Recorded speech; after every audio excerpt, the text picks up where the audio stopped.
On today's episode of Cool Cars with Chris, we are talking all about electric vehicles. You know, EVs as they were. Lots of companies have them. I think every single car company now today has got either a bunch of EVs or a few, but they all have some kind of electric vehicle in their lineup. But the real question is, are these actually cool cars to have? Would you be considered cool if you owned an electric vehicle? Well, we are going to find out what it's like to have an electric vehicle. Plus, today, Courage is coming back to the show better than ever, and we're going to discuss the top 10 best-selling EV cars in the United States as of right now, 2025. Let's go.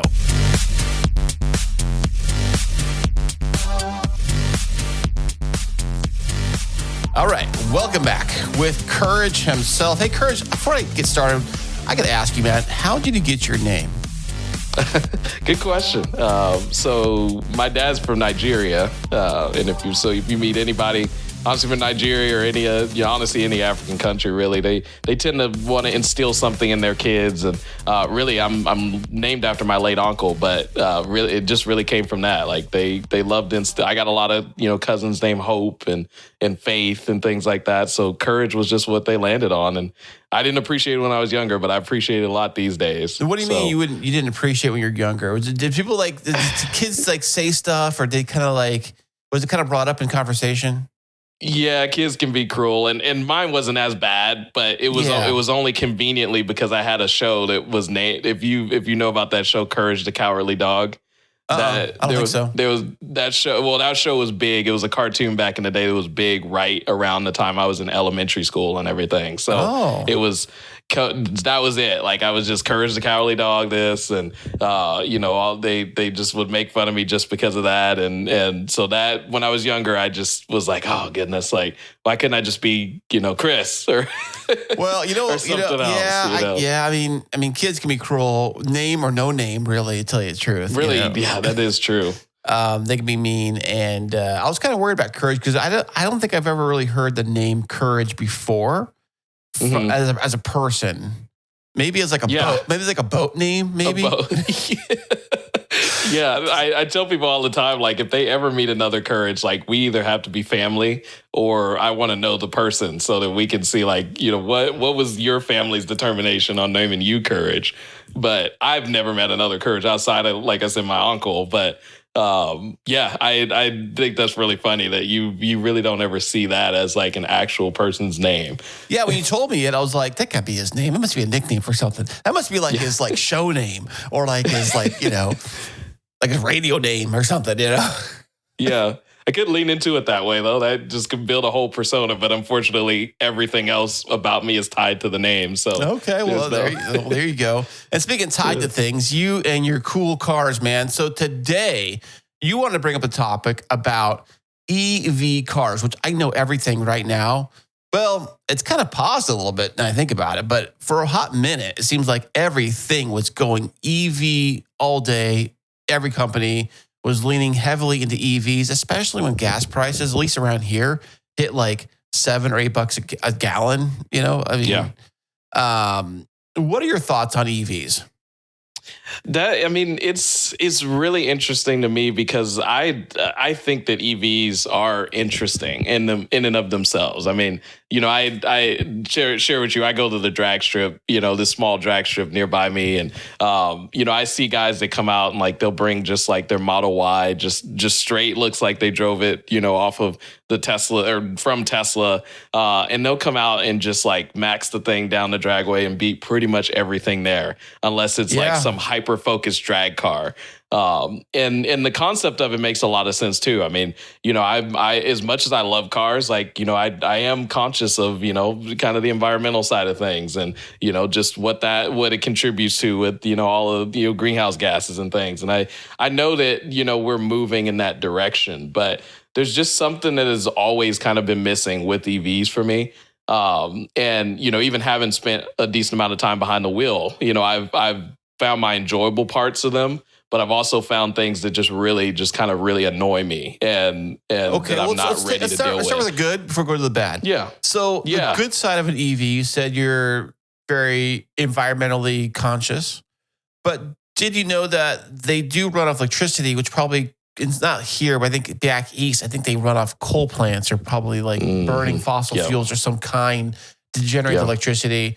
Out here, we got a lot of electricity. We get through like solar and wind. You've got the Palm Springs. You've been out there. I'm sure you've seen all the windmills and all that. So, well, and as you know, I work for a renewable energy company that actually installs in. Yeah, that's right. It's right your wheelhouse, literally. Yeah.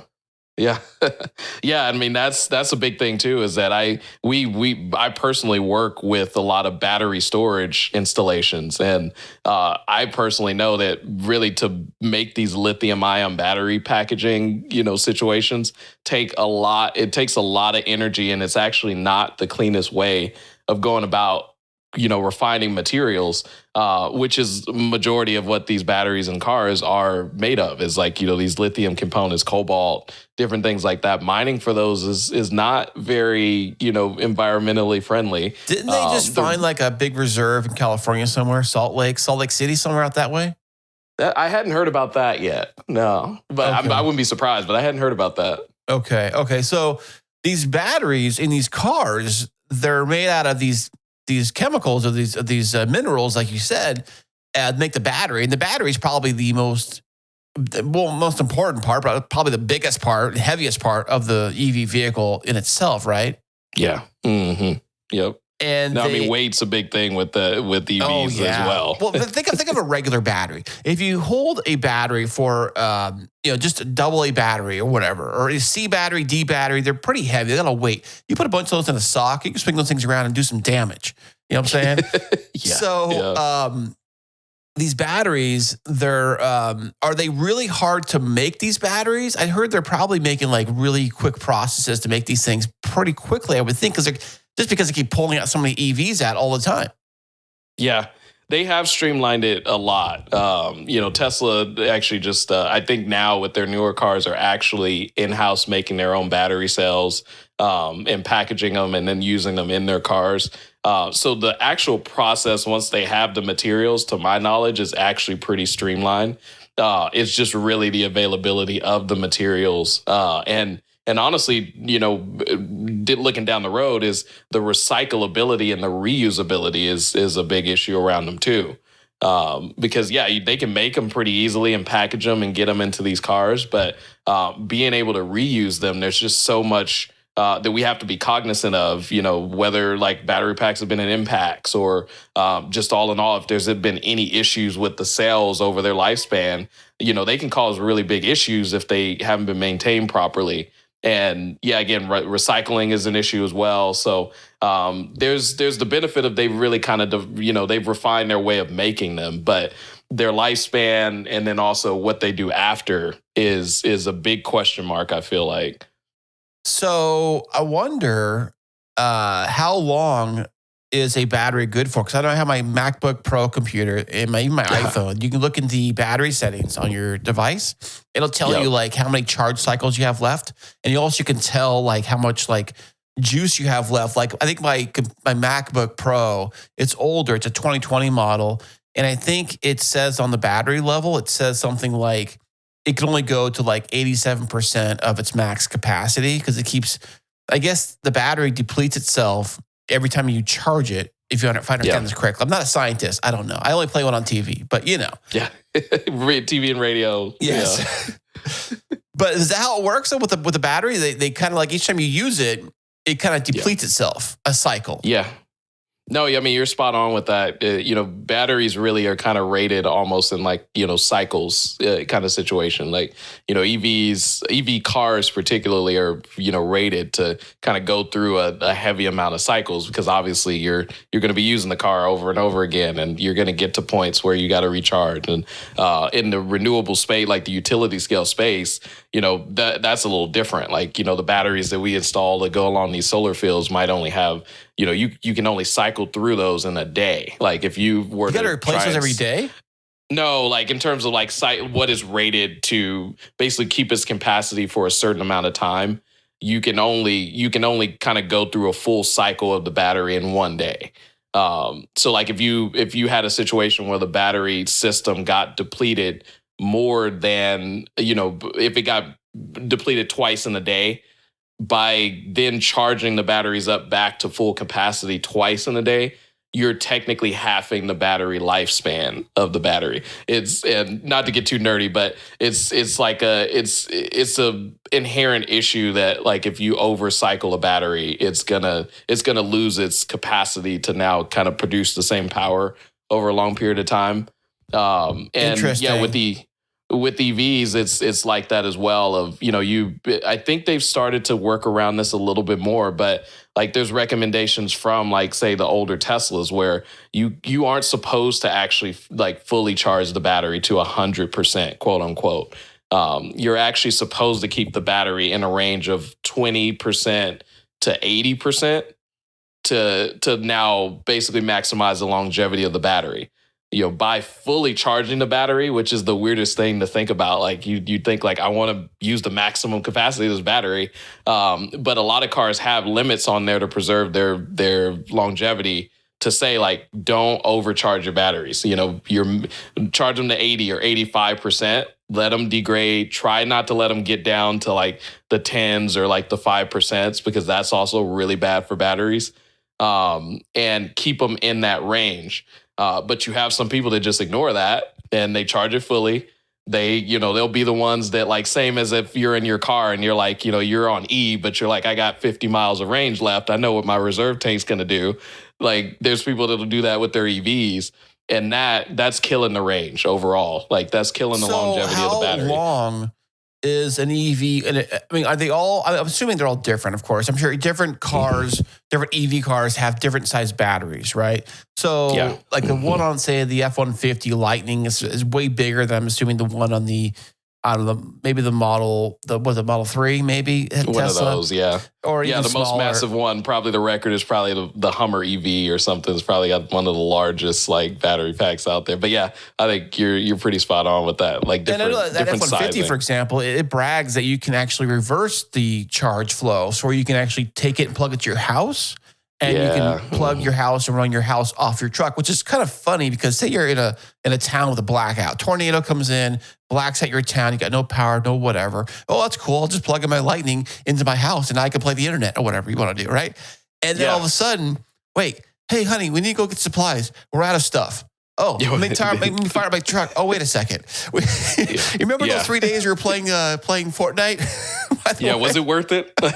Right, we have no more juice. So that's kind of a drawback. It's kind of a cool concept, but like with anything, even if it's a gas or whatever too, because even if you have a gas vehicle and you somehow can run a generator off your gas vehicle, because my truck has got those plugs in it too. I have two of the 3-prong plugs, one on the front and one in the back seat.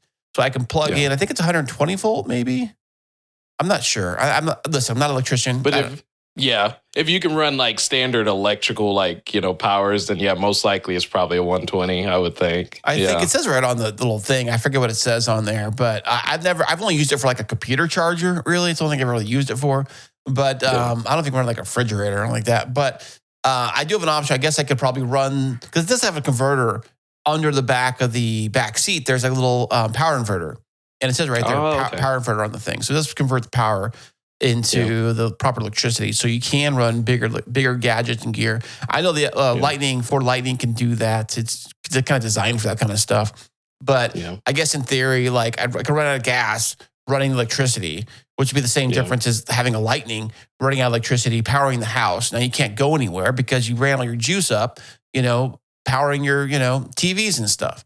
So it's kind of the same. Not to change this.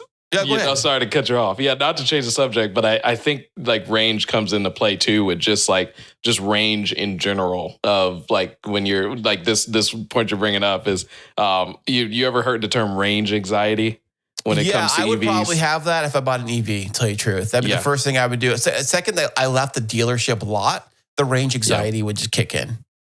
Well, that's this is maybe a good story for you. Is I rented a Tesla to go out to Reno, Nevada, from here in Temecula. And we actually we drove, no, actually we rented it from Sacramento area. And so we drove up through Tahoe, where you can kind of bypass Tahoe going to Reno, but we like to go up because it's just a beautiful drive going up, and we like to spend a little time in Lake Tahoe. And so we rented a Tesla to go up there. And I was super excited. I mean, and this is where I can kind of slide in the pros of EVs is that, okay, what you got? I mean, they're just quick. Oh, like I said before, it's almost kind of like a joke when you see a Tesla on the drag strip going up against anything else. Yeah, any EV really. It doesn't have to be a Tesla. It can be anything. It can be the little Nissan thing or whatever they got. Yeah. Those things are fast too. I was at the auto show and they were giving us test drives in those, and of course the torque is just it's right instant. there. It's right there. Yeah. It's instant. It's ridiculous. Yeah. So I don't think it's a fair battle. At all, but they are very, very, very quick. And I think everybody who owns one, that's like the first thing you got to show off. First thing you got to show off is you got to punch it. Because I've been in one and the guy did the same thing. He punched it and then threw me back in the seat and the whole thing. And I think he had a Tesla 3. So, but that's very, very fast. That's the party trick. Yeah. And I had so much fun with that. And in the short amount of time I had it, like it didn't get old to me. Like a lot of people say once you've owned it for a while, like you get over that. But, in the 2 or 3 days we had it, I was having fun with that all the time. But, super fast, super quiet for the most part. Some EVs kind of struggle. Newer ones don't really struggle as much, but some of them struggle with a little bit of sound deadening because you don't really have any noise from the engine or anything. So they really have to be well isolated from like the road when you're on like long highway drives. But all in all, like it was comfortable, it was fast. Even when it came to back road driving, when we were going up to Lake Tahoe, it was actually pretty fun too, because a lot of them have this like one pedal drive feature where when you let off of the accelerator, it'll basically engage like the electric motors to work in reverse. So you're basically the car is braking on its own power. That threw me off when I drove the Tesla. Yeah, it's a little weird. The guy warned me about it, and I was like, okay, well, I've driven a bunch of different cars. How different is this? But it kind of reminded me of maybe, I'm trying to think of something I've driven like that before. And maybe some forklift I drove or some kind of equipment I drove that did something similar to that. Because it feel very similar to that. Where I can see that. Yeah, you let go of the throttle, it started braking immediately, and like that just seems weird. It's really weird for me to do. I only drove like a block, and you can take you in the EVs, like you can a lot of times you can turn it off. Like you can set some of them. You can actually set sometimes you can set how much it engages versus like or maybe going completely off or like going to a certain middle level. But it is a weird feeling. But I tell you, like honestly on a back road, it's super fun because you can a lot of times when I'm driving like a fun car on the back road, like, you're maybe needing to know exactly what gear you're in or downshifting so that you don't either go in too low and the car is kind of lobbing its way through the corner. Or if you go in too high, like you're basically slowing yourself down too much going around the corner. And so it's just kind of a weird feel overall. With that 1 foot braking, like you go into a corner and you let off, you let the car kind of slow down, and then you find like where the moment is where you want to start accelerating again, and then you just shoot out of the corner. So I wonder how planted those EVs are with the battery pack sitting, like all the weight sitting there on the floorboard, like sitting there, like all the weight's probably spread across. It's not like a car where the engine's heavier or the tank or whatever kind of thing. Yeah. That's actually a huge benefit. That because of it being like all of that weight being so low down, because I think that's probably one of the biggest design challenges of EVs overall, in my opinion, at least, is how do you bring all of that weight to a certain like kind of centralized location, but also, lower down in the car. So I actually felt like it really was like, at least the Model 3 that I was in was actually really planted. Like it is heavy. So you can get into a situation where you get a good amount of understeer if you were going to go into a corner kind of with the wrong angle. But it still feels planted. Like it's because it's a heavy car. I think that sort of works in its favor a little bit. because you're going in corners with a little bit more confidence, knowing like this thing is grounded. Like I feel like I'm, it's gonna be on rails per se. And then you got the benefit of shooting out the corner afterwards with all of that torque. That it's like it's somewhat of a perfect experience in that sense. But you just and I'll save this portion of it for the cons. But what I was really wanting to bring up with that was that I had a lot of fun driving up there with, some of these back roads and everything. But the range anxiety really kicked in at a certain point when there's a certain point between like Sacramento area and Lake Tahoe where there's no EV charging stations. No way. So now you can tell on the screen, it tells you where your next charging point is, right? Yeah. Okay. So, so we were paying attention to that. And basically there's a gap of probably like 30 to 40-ish miles or so where there's What do you mean by a gap? Like a gap of and like stations. So like places where you could stop and charge the car. Oh, I think like a gap in like actual like range. Because I know in your regular car, it'll tell you like you have 500 miles left on the tank, but it's really closer to maybe 400 or whatever, depending how you drive. Does it fluctuate like that when you drive? It's pretty accurate to that too. Like, if you were like really grandma driving it, no offense to grandmas, but if you were grandma driving it, you could extend the range there, more so than if you were really kind of trying to have fun with it. Yeah. But it was more so of just like, it's really cool in the Tesla, at least how it maps out where you're going and then lets you know if you need to stop in order to get to your destination, then it'll tell you like you have to charge at this point. You have to charge at this point to get there. And then, then charge there, and then you have enough range to get to where you're going at the end of the day. Yeah, that's the thing that would screw me up too, is the whole charging thing. Figure out mapping, like you really have to map out your trip, especially a far one. Like to run around town, like you charge at your house, you go to work, back and forth, whatever, no big deal. But I think you have to know, like, I guess same thing for a long road trip or like a long drive. It's less too, like, I mean, like I said, the app does a lot for you to like plan out where you would need to stop to get the range you need. But it's a timing thing too. Like if you were really if you needed to get somewhere in a certain amount of time, but you didn't account for the fact that you might have to stop for 30 or 40 minutes to charge the car. Yeah. You're going to be late. Like there's just nothing you can do about it. And you gotta plan. I'm a horrible planner. I'm a horrible planner, dude. I just like let it go. I'm a little bit like that too. And I say really like, it's an issue that could be fixed when we really have the charging network to really support the EV cars like we have gas stations. Like when they're somewhat as abundant as that. Yeah. Well, make them quicker too. Like make them figure way. And quicker. Yeah, 100%. Because sit around for 30 minutes or whatever. One thing that I would love to invent, but I'm not a scientist. I know you're in the solar business and the renewable energy business, is that they can design a really cool looking like hood panel or roof panel that's completely clean, but solar panels of some sort, and it can just charge and go. That would be my dream. Like charge to full. Like not like a little trickle charge. I'm talking like full charge. We need, That way can you imagine driving cross country in your new whatever car? We'll call it the Chris car, just because I patented it. And it's got solar panels that look like the hood. You can't tell the difference. And it charges while you go, just like any solar panel would for your house. That would be the dream. I mean, and there's cars that have kind of partial integration of that, but it's nowhere near the fact like it may extend the range, but it's not charging you up to. Speaking of extending the ranges on a EV, what about those range extenders? Some cars have it. I don't know a lot about those. The way I understand it is the way it works like this: is that you have your standard, battery pack, you charge it, whatever. There is a gas tank. It's super small. It can't be very big. It's very small because all it does power is it powers a generator. And a gas generator, which, theoretically charges the battery. So it runs it. Yeah. It just extends it a little bit. There's a new EV coming out that I really like by Scout. It's the off-road company. They're coming back with EV models, and they have a range extender on their models. Now, the EV for Scout has not been released yet. They have like concept cars, things like that. I think it's coming out maybe next year or the year after that.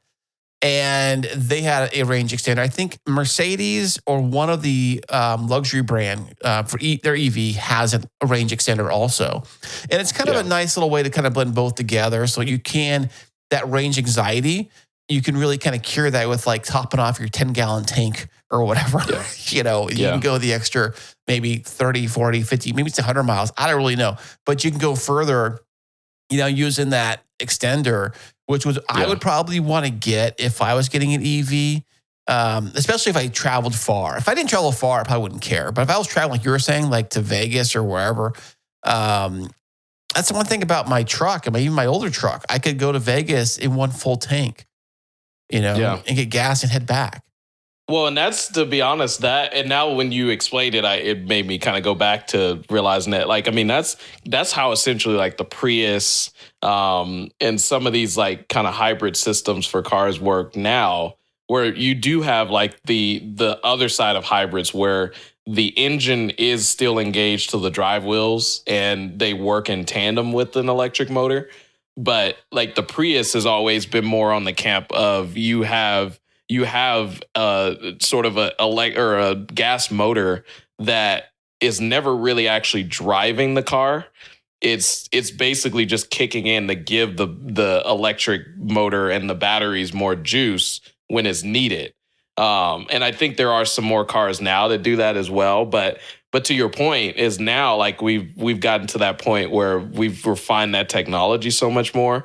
And not to completely derail the topic, but I personally think hybrids are just where it's at.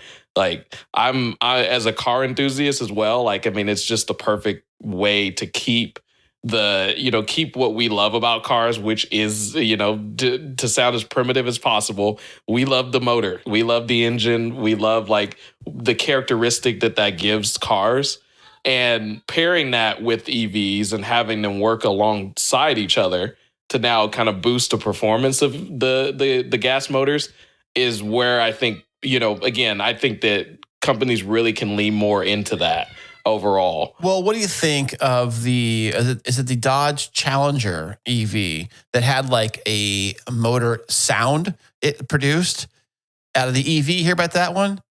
Yeah. I don't know, man. I heard, I don't know if this is true or not, but I heard somebody actually got a sound ticket for being an exhaust too loud for an electric vehicle.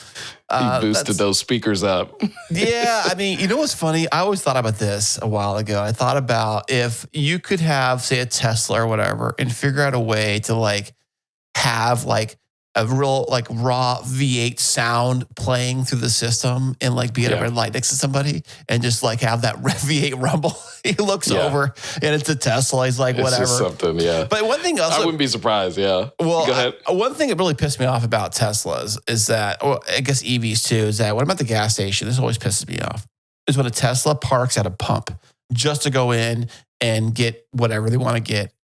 But you're not getting gas. Get out of here. Get out of here with that thing. Like go to. You don't see us parking at your little Tesla spots. Yeah, with my car. So let's have mutual respect. Is basically what you're saying. Yeah, like we won't park at your. It's the same as parking at a handicap spot.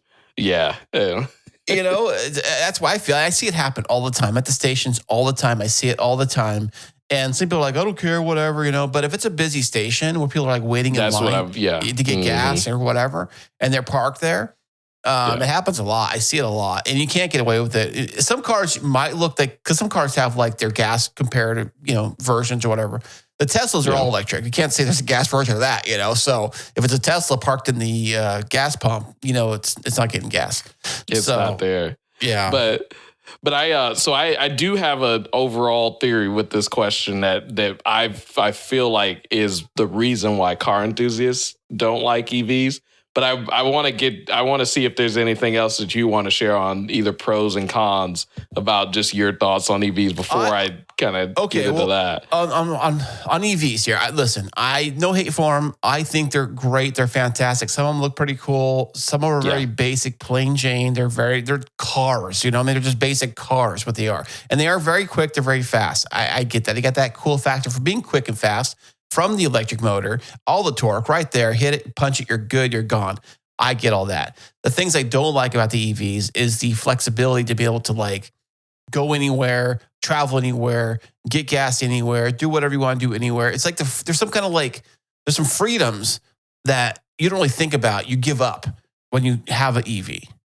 Yeah. And I think having, people don't really seem to realize that. It's nothing to do with political, nothing like that. It just has the fact that like, you have to go find the different charging points. You have to sit there and wait to charge it. Probably wait in line to charge it.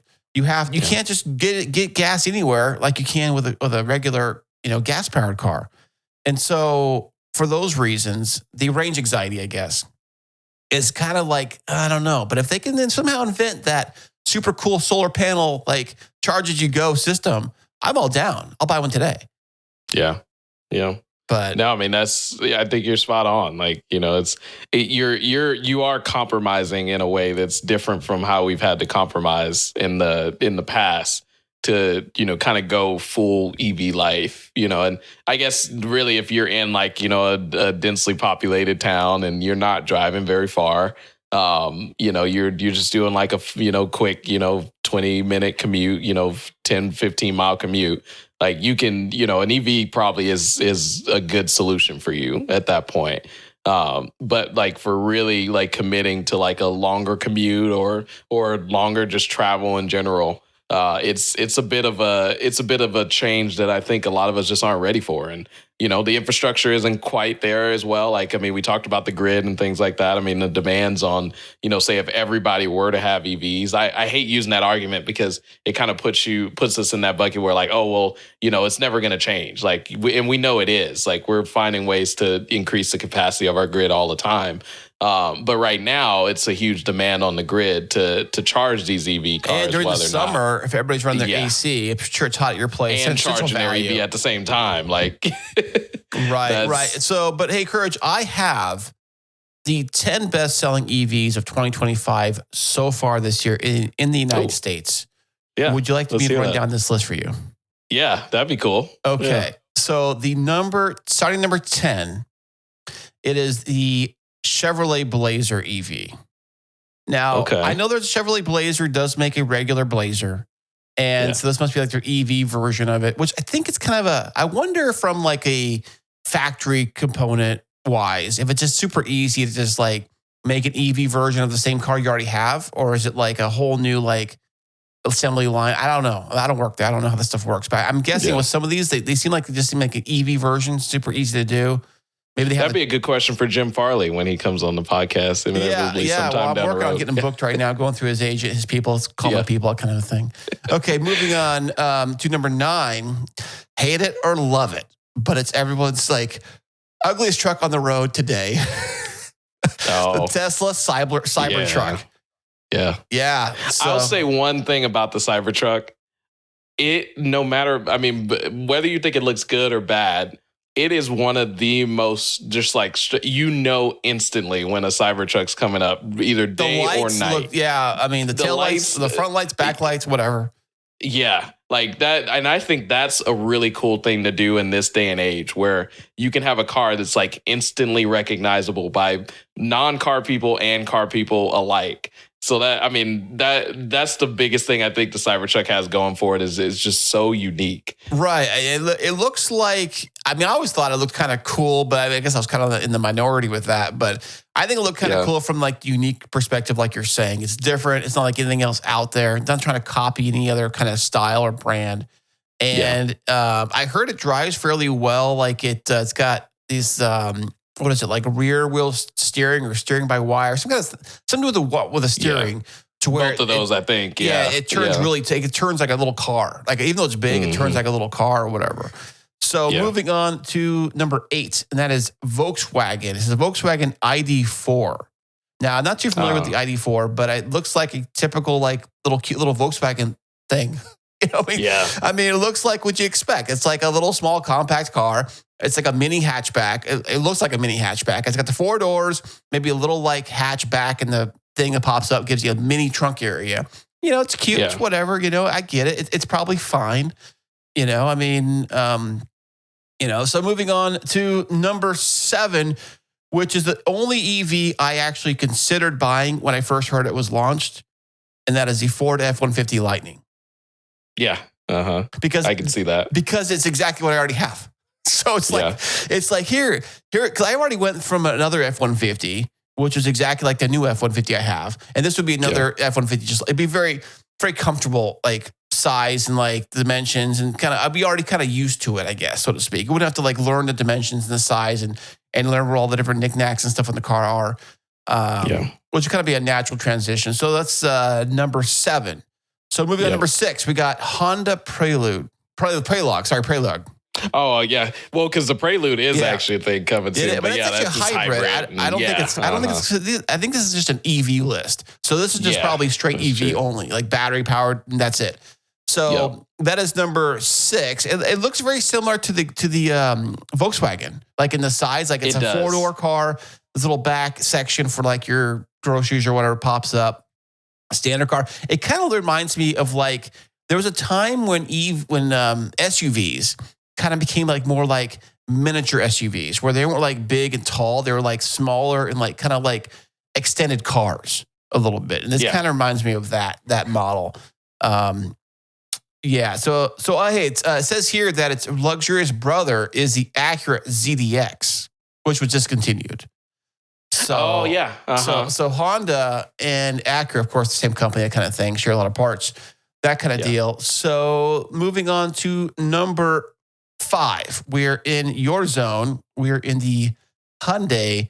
Is it Ioniq? The Ioniq. Ioniq? Yeah. Okay. Yeah. Which one did they choose? Was it the Ioniq 5? 5. Yes, 5. Yeah. Now this is based on units sold so far this year. So in 5th place is that Honda. It looks like the other one, but this has a little more of a chiseled design. It's kind of like the fenders and the side lines look a little more squared and chiseled off versus like some of the other ones. So it kind of reminds me like if they wanted like more of a mellower version of the Tesla truck in an SUV. The way they chiseled it. Because it still does have a little bit of that retro-ish kind of look, like with the lights and things. Yeah, I'm looking at it right now. Like the square lights. And they actually have an in version of that car too, if you know. Now is it not an in version of the EV version? Is it? No, so it's a full EV in car, the Ioniq 5. So it probably just has like the brakes and the package and the spoiler and the splitter and all that kind of stuff. It doesn't have like any motor then. It's just the EV. So no motor, suspension upgrades for sure, brake upgrades. It has, and not to derail this, but it has simulated gear shifting and gear and like engine sounds and things. We could probably do a whole podcast on just the quirks of that car, but yeah, they Hyundai kind of has like their electric EV line, and then they have really the only car that's left from their regular EV or their regular N line is the Elantra N. But yeah, they have 2-sided camps that they're playing with this like performance EV side, and then their gas powered like N cars. But yeah, that car is pretty interesting. I've never driven one, and I really, really want to, but I've never driven one before. I can imagine they probably run like a bunch of the smaller compact. Well, I'm not talking the N version. I'm talking like the regular electric version. They probably run very similar to a lot of the other smaller compact electric cars. So moving on to number 4, we have the Ford Mustang Mach-E, which is kind of funny because that car, man. it's a Mustang. It says it's a Mustang, but is it really a Mustang? Is it really? Yeah. You know, it says it was. And I remember when they were bringing this car out, and people were losing their minds. They were losing their freaking minds, thinking that the Mustang itself was going to be gone, and it's going to be turned into this like abomination, like hybrid, like this electric thing, just like it did with the stupid Mitsubishi Eclipse. It became an SUV. They got rid of the Eclipse, so they thought the same thing's happening here. I think that's like the perfect like who did it better type scenario between like how Mitsubishi did that with the Eclipse and how Ford did that with the Mustang Mach-E.